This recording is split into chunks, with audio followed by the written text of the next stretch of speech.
Olá, meus queridos irmãos e irmãs, tudo bem? Olha só, no Reavivados por Sua Palavra de hoje, estamos meditando em Jeremias capítulo 49. Deus continua julgando as nações. Quero convidar você a tomar a sua Bíblia e abri-la lá. Capítulo 49 de Jeremias, leremos alguns versículos sobre o juízo de Deus. Veja comigo o versículo 2. Portanto, eis que vem dias, diz o Senhor, em que farei ouvir em Rabá dos filhos de Amon o alarido de guerra, e tornar-se-á num montão de ruínas, e as suas aldeias serão queimadas, e Israel herdará aos que o herdaram, diz o Senhor. Agora acompanhe comigo o versículo 16 e 17. O terror que inspiras e a soberba do teu coração te enganaram. Tu que habitas nas fendas das rochas, que ocupas as alturas dos outeiros, ainda que eleves o teu ninho como a águia, de lá te derribarei, diz o Senhor. Assim será Edom, objeto de espanto. Todo aquele que passar por ele se espantará e assobiará por causa de todas as suas pragas. Agora o versículo de número 27. Acenderei fogo dentro do muro de Damasco, o qual consumirá os palácios de Ben-Hadad. Versículo 28. A respeito de Quedar e dos reinos de Azor, que Nabucodonosor, rei da Babilônia, feriu. Assim diz o Senhor, levantai-vos, subi contra Quedar e destruí os filhos do Oriente. Versículo 33. Azor se tornará em morada de chacais, em assolação para sempre. Ninguém habitará ali, homem nenhum habitará nela. Versículo 35. Assim diz o Senhor dos Exércitos, eis que eu quebrarei o arco de Elão, a fonte do seu poder. Trarei sobre Elão os quatro ventos dos quatro ângulos do céu, e os espalharei na direção de todos estes ventos, e não haverá país aonde não venham os fugitivos de Elão. Meus amigos e minhas amigas, Jeremias capítulo 49 faz parte de uma longa sessão de mensagens de julgamento de Deus, onde ele fala a nações pagãs e a julga com retidão. Essa longa sessão começa no capítulo 46 e vai até o capítulo 49. Deus julgando sobre o Egito, sobre a Filístia, Moabe, Amon, Edom, sobre a Síria, sobre Quedar e Azor e também sobre Elão. O pecado comum dessas nações era o seguinte: eles eram orgulhosos. Isto mesmo, essas nações todas mencionadas aqui eram orgulhosas e se glorificavam, não tinham o verdadeiro Deus no coração, não adoravam ao verdadeiro Deus. Sabem por quê? Porque tinham os seus próprios deuses, inventados por eles. Não obedeciam à lei de Deus, desrespeitavam o povo de Deus e desejavam eliminar o povo de Deus da terra da promissão, aquela terra que Deus, sob juramento, havia prometido dar aos pais Abraão, Isaque e Jacó. As nações de hoje, meus amigos, estão iguaizinhas a essas nações da época do profeta Jeremias. Os seus pecados estão subindo dia a dia ao Senhor dos Exércitos também. E a pergunta que eu faço é a seguinte: o que as nações de hoje farão quando o eterno juiz se zangar e começar a vingar os inocentes?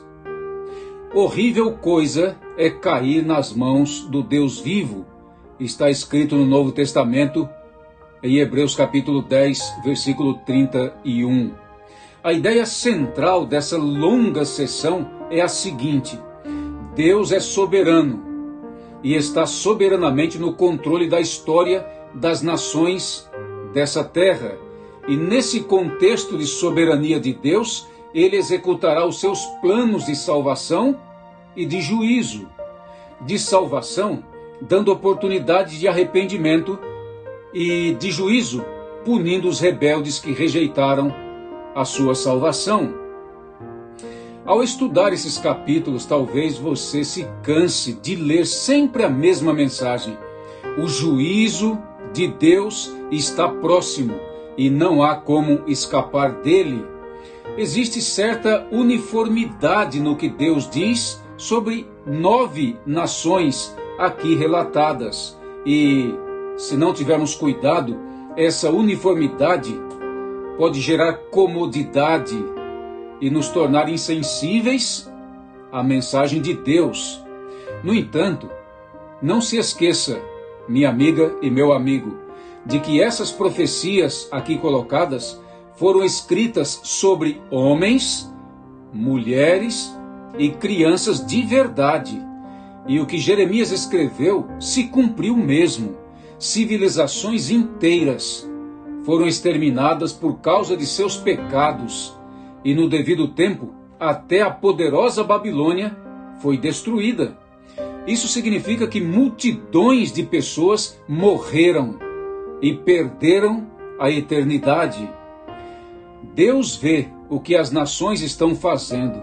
Sim, meu amigo, Deus vê o que as nações estão fazendo debaixo do sol, e ele retribui com justiça.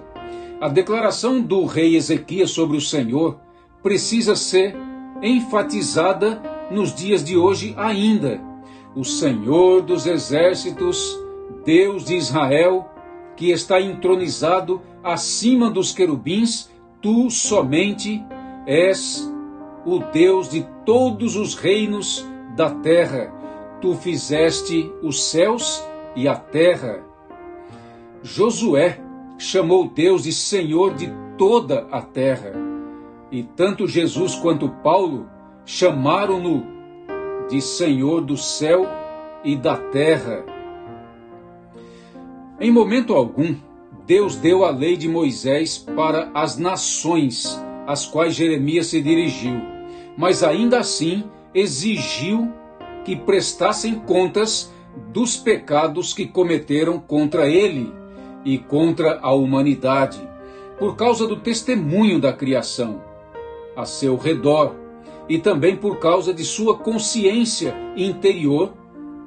Elas todas eram indesculpáveis diante de Deus e, portanto, pela prática dos seus pecados, eram culpadas diante de Deus. Hoje, o comportamento das nações não tem sido nem um pouco melhor do que aquilo que vemos em Jeremias 46 a 49. Sangue inocente é derramado, terrorismos nacionais e internacionais ocorrem o tempo todo, genocídio, exploração de pessoas, exploração irresponsável dos recursos naturais da terra, guerra, crimes, abuso de crianças e mais uma porção de outros pecados mancham de sangue as mãos das nações de hoje. Isto mesmo, meus amigos, os pecados dessas nações modernas estão subindo dia a dia ao Senhor dos Exércitos.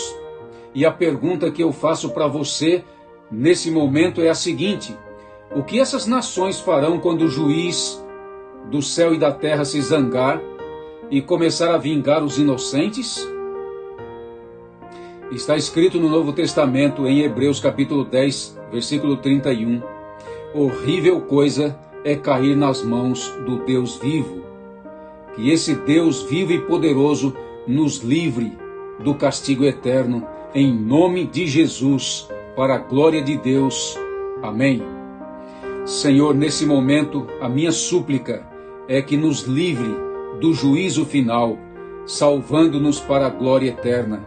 Mas, segundo a justiça do Senhor, puna, ó Deus, os que estão praticando coisas horríveis diante do Senhor e diante dos filhos do Senhor. E que tudo seja para a glória do Senhor, em nome de Jesus, nosso eterno Redentor. Amém.